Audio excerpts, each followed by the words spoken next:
Bem-vindos ao projeto Viva Bem com Diabetes. Eu me chamo Ticiane Gonçalves Bove, sou nutricionista, sou mestre e doutora em Ciências Médicas pela Faculdade de Ciências Médicas da Unicamp. Também sou educadora em diabetes, certificada pela International Diabetes Federation, e hoje sou pesquisadora colaboradora no Centro de Pesquisas Clínicas da Universidade Estadual de Campinas. Hoje a nossa aula será sobre rotulagem de alimentos, mais especificamente, diferença entre alimentos Diet, Light, Zero para a população com diabetes.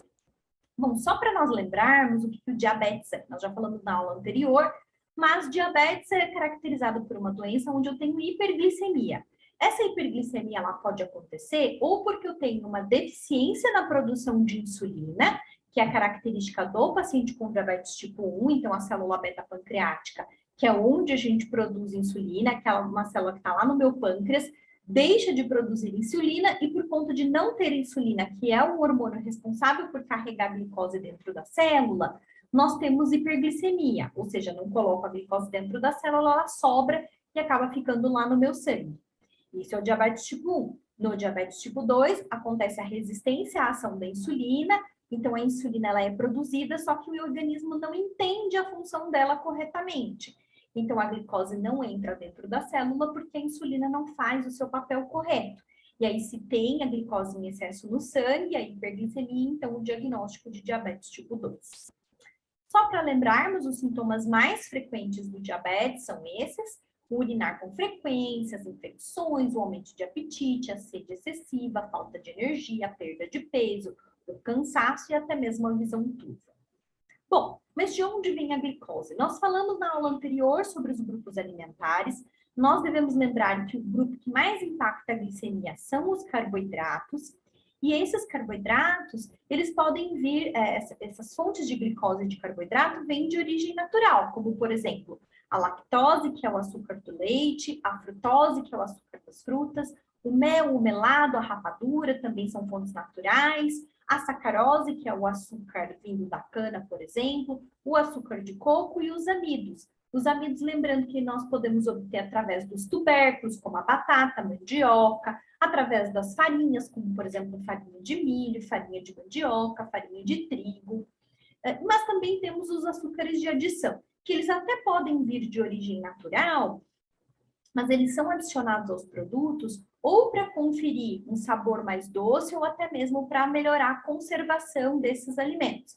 Quais seriam esses açúcares de adição? A própria frutose, a sacarose, a maltodestrina, um dos exemplos, que é um carboidrato vindo da mandioca, o xarope de milho ou o xarope de guaraná. Todos esses para conservar ou para conferir um pouco mais de sabor ao alimento.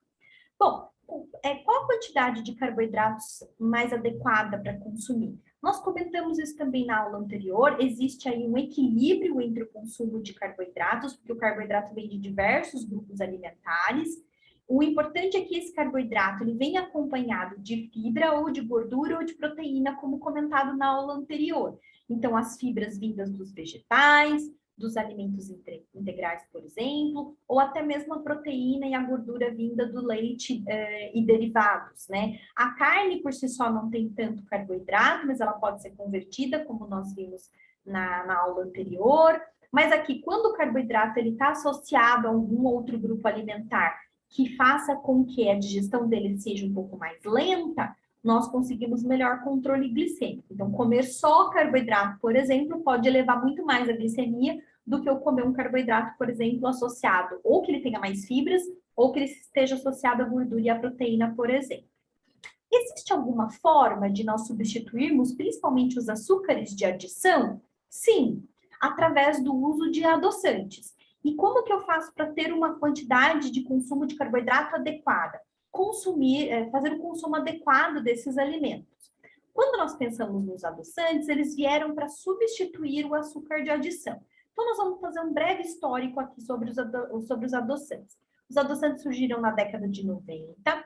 O que eles tinham como principal função era diminuir a quantidade de calorias da dieta, por exemplo, e também favorecer indivíduos que tinham alguma normalidade de saúde, como, por exemplo, diabetes.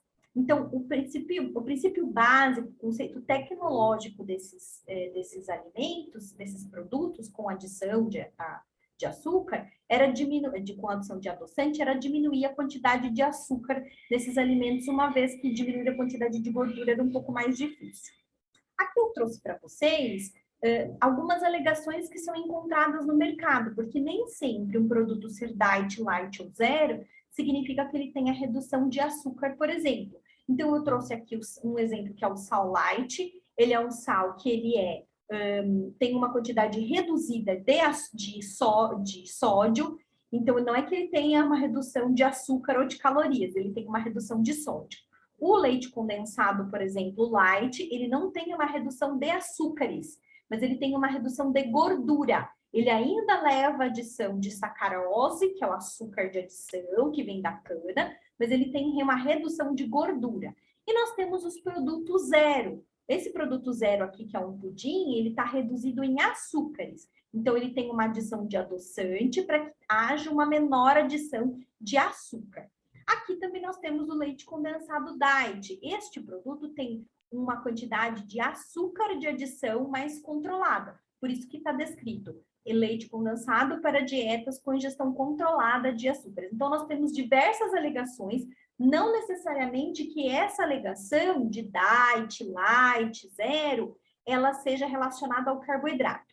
A alegação, segundo a legislação brasileira, é quando aquele produto me promete algo. Então, a alegação de zero, a alegação de diet, a alegação de light, significa que eu tenho uma redução percentual de algum determinado nutriente naquele alimento.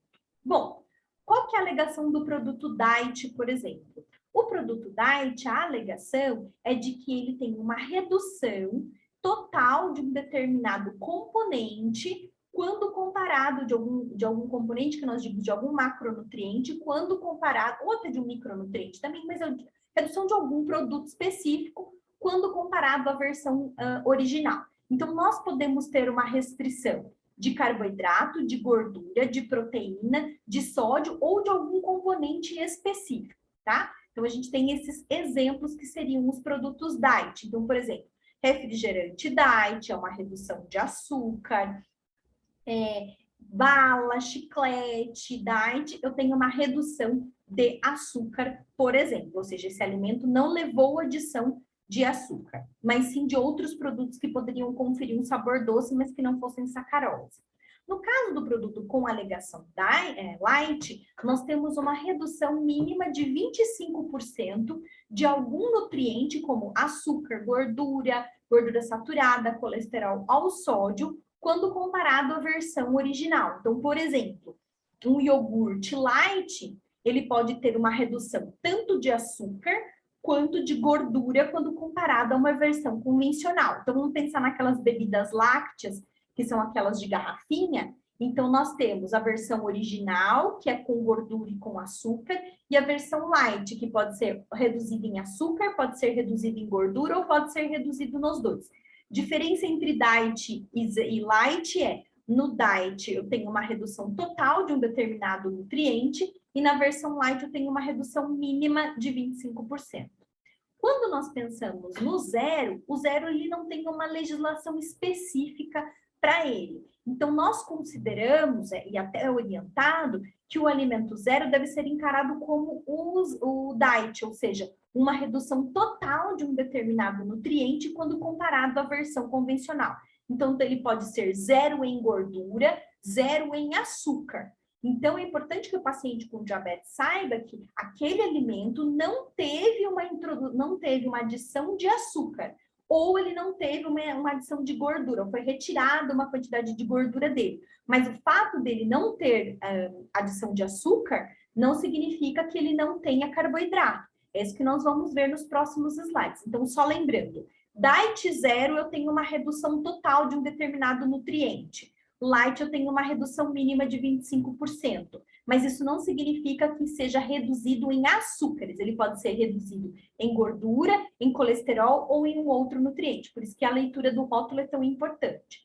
Então, aqui nós temos uma forma de exemplificar esses tipos de alegação. Então, a gente tem o light, que pode ser redução de caloria, pode ser redução de açúcar, de sódio, de gordura, por exemplo. O diet, ele pode ser isento de açúcar, de gordura, de proteína. E o zero, a gente também nós podemos ter também uma redução de um determinado componente específico no nosso alimento que não seja especificamente sacarose, tá?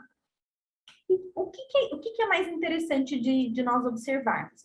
Diet Light Zero. Qual que é a melhor opção? Vai depender. O que vai depender? Porque nós temos que avaliar e observar a lista de ingredientes desse alimento e observar a quantidade de carboidrato na porção do produto com a versão original. Então, por exemplo, um chocolate zero e um chocolate, por exemplo, convencional, né? O que seria mais interessante do paciente com diabetes consumir? E avaliar a quantidade de gordura e demais nutrientes, bem como o valor energético total desse alimento. Então, nós vamos ter que... Eu trouxe algumas comparações para vocês. Então, nós vamos comparar se esse produto vale a pena ou não para um paciente com diabetes. Lembrando que para um paciente com diabetes, o importante é nós pensarmos na diminuição da quantidade de açúcar ou de carboidrato quando eu vou pensando no controle glicêmico. Mas por que é comum a indicação desses produtos para os pacientes com diabetes? Porque eles tendem novamente a substituir o açúcar. Então, a adoção de produtos Diet Light Zero, onde eu tenho adição de adoçante, é para diminuir a ingestão de açúcar. Só que a gente tem que observar o quê? Que esses alimentos, eles têm outros componentes neles que também podem ter carboidrato. E lembrando que o carboidrato vai ser convertido em glicose. E o açúcar por si só é que foi substituído por algum adoçante, como sucralose, aspartame, acesulfame K e estévia. Vou dar, por exemplo, uma questão simples, um exemplo simples. Um bolo diet, por exemplo. Um bolo diet, ele teve uma redução da adição de açúcar, ou seja, ele não foi adicionado açúcar. Ele foi adicionado adoçante para conferir um sabor mais adocicado. Mas esse bolo, ele também leva farinha, ele também pode levar leite, e tudo isso tem carboidrato. Então, o fato de um alimento ser diet ou ser light, não significa, ou ser zero, não significa que ele não tenha carboidrato. Ele tem uma diminuição na quantidade de açúcares, mas ele ainda assim tem carboidrato, e se consumido em excesso, esse carboidrato vai virar glicose na nossa corrente sanguínea e pode causar hiperglicemia. Bom, aqui nós trouxemos um exemplo de rótulo. Então, quando nós observarmos um alimento, por exemplo, é importante que a gente observe a quantidade, essa é a tabela nutricional, tá? Então, na tabela nutricional, é importante, quando nós formos comparar, a gente vai sempre olhar a quantidade da porção, que é a medida caseira. Então, por exemplo, pão de forma, uma fatia, 2 fatias, e aí eu vou olhar, por exemplo, um pão zero. Eu vou olhar nesse pão zero e eu vou comparar principalmente a quantidade de carboidrato. Pode estar descrito aqui carboidrato e embaixo açúcares, mas eu sempre vou considerar essa quantidade de carboidrato. Então, por exemplo, se eu tenho um produto que está com a alegação de zero, mas ele tem a mesma quantidade de carboidrato do que a versão convencional, tanto faz eu comer um pão zero quanto aquele produto que é considerado convencional e tem a mesma quantidade de carboidrato. Esse produto ele foi reduzido em açúcares, não significa que ele tenha uma quantidade reduzida, por exemplo, de carboidrato. É isso que nós temos que observar. Aqui eu trouxe um exemplo para vocês de um suco. Aqui está, suco mito, fruta mais gás. Suco misto de uva e maçã, aqui está escrito 0 adição de açúcares, 0 adição de sódio, glúten e alguns componentes. Só que quando eu vou observar na tabela nutricional, este suco me confere em uma lata, que são 269 ml, 35 gramas de carboidrato. Poxa, Ticiane, mas você não falou para mim que esse produto era 0 adição de açúcar? Ele é 0 adição de açúcar, mas ele é um suco misto de uva e maçã. O suco tem a frutose, que é um açúcar natural da fruta. Então, por isso que ele tem carboidrato. Perceba que 35 gramas é uma quantidade grande de carboidrato. É o equivalente a, por exemplo, 7 sachês de 5 gramas de açúcar desses que nós encontramos em padaria. Ou o equivalente, por exemplo, a quase 2 colheres de sopa de açúcar. Então, o fato de não ter adição de açúcar não significa que ele não tenha carboidrato, que é o componente que, quando metabolizado, é convertido em glicose. Aí trago outro exemplo para vocês também. Aqui eu trouxe 3 opções de cookies e da mesma empresa. Nessa primeira opção, nós temos um cookie convencional, certo? Numa porção de 30 gramas. A gente sempre tem que avaliar as gramas. Nesse cookie especificamente, nós temos 19 gramas de carboidrato no total de 30 gramas, que são 6 biscoitos. Ok. Quando eu comparo com uma versão integral, as mesmas 30 gramas têm 21 gramas de carboidrato, ou seja, a versão convencional para a versão integral tem quase a mesma quantidade de carboidrato. Qual a vantagem da versão integral? Mais fibra, então o controle glicêmico fica melhor por conta da fibra. Quando eu comparo, por exemplo, com um cookie zero, ou aqui no caso um cookie diet, quando nós formos observar as mesmas 30 gramas, eu tenho 17 gramas de carboidrato. Então, se nós compararmos 19 gramas, 21 gramas de carboidrato e 17 gramas de carboidrato, eles são muito semelhantes. Só que, por exemplo, no cookie diet não foi adicionado açúcar. Então, mas isso não significa que ele tenha pouco carboidrato. Então, dessas 3 versões, se o indivíduo for optar por uma que seja mais interessante, ele escolher a versão integral, porque ela tem mais fibra e acaba tendo uma quantidade de carboidrato muito semelhante, visto que 3 gramas de carboidrato não vai fazer tanta diferença assim no controle glicêmico de um paciente com diabetes. A grande questão é que o diet vai custar bem mais caro do que a versão integral e a versão convencional. Aqui eu trouxe outra opção para vocês, que é de 2 chocolates da mesma empresa com a mesma alegação. É um chocolate ao leite, um é o convencional e um é o diet, ou seja, ele não teve adição de açúcar. Ele teve adição de outros tipos de adoçante, por exemplo. Quando nós observamos na porção, que é 25 gramas, aqui, ó, porção 25 gramas, que é um tabletinho, é um quadradinho pequenininho, aquele chocolate pequenininho. Nós temos praticamente a mesma quantidade de carboidrato. Nós temos aqui 13 gramas e aqui 12 gramas. A diferença é muito pequena, sendo que o chocolate diet tem uma quantidade de gordura muito maior, muitas vezes, mas a diferença de carboidrato é muito pequena. Então, eu poderia comer a versão convencional com parcimônia, e isso não com consciência, isso não teria influência sobre o controle glicêmico de quem tem diabetes, por exemplo. E a versão diet é bem mais cara do que a versão convencional quando nós vamos avaliar no mercado.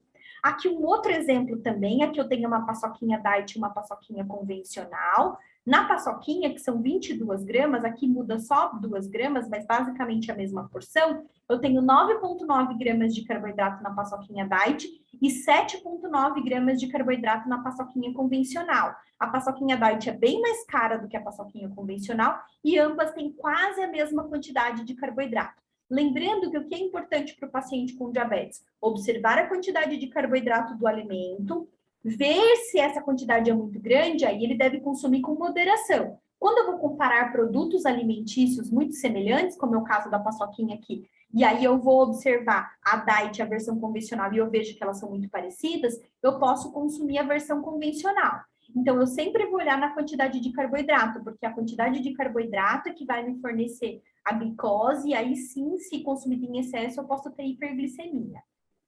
E é importante a gente lembrar que o açúcar pode ter outros nomes nos produtos alimentícios. Glucose, lactose, xarope de milho, xarope de maltose, por exemplo, açúcar invertido. Todas essas descrições também são açúcares, mas não está escrito de uma maneira clara que eles são açúcares. Então, o paciente pode não encontrar a palavra lá açúcar ou sacarose e pode levar o produto a achar que aquilo pode ser consumido de uma maneira maior porque ele não tem açúcar e ele pode ter um descontrole glicêmico porque ele está consumindo de forma indireta, né, sem saber, uma quantidade grande de açúcar ou de carboidrato, por exemplo. E quais as observações que nós temos que ter antes de consumir um produto? Comparar a quantidade dos nutrientes, em especial a quantidade de carboidrato e de gordura na versão convencional para a versão Diet Light Zero. Então, se as versões apresentarem uma quantidade muito semelhante de carboidrato, eu posso consumir qualquer uma das duas e posso optar pela mais barata. Aí eu vou observar a quantidade de gordura. Lembra que nós explicamos na aula anterior que a quantidade de gordura pode impactar na glicemia muito tardiamente? Então, opte por aquela que tem menos gordura. O que é importante também, avaliar o tamanho da porção convencional da versão Diet Light Zero. Lembra no biscoito que nós observamos sempre a mesma porção de 30 gramas? Quando eu for comparar, eu tenho que comparar com o mesmo volume de alimentos. Não adianta eu comparar um chocolate, por exemplo, de 6 gramas com o de 100 gramas com chocolate de 30 gramas. O de 30 gramas vai ter menos carboidrato no que é de 100. Então, eu sempre tenho que comparar a mesma porção a ser consumida.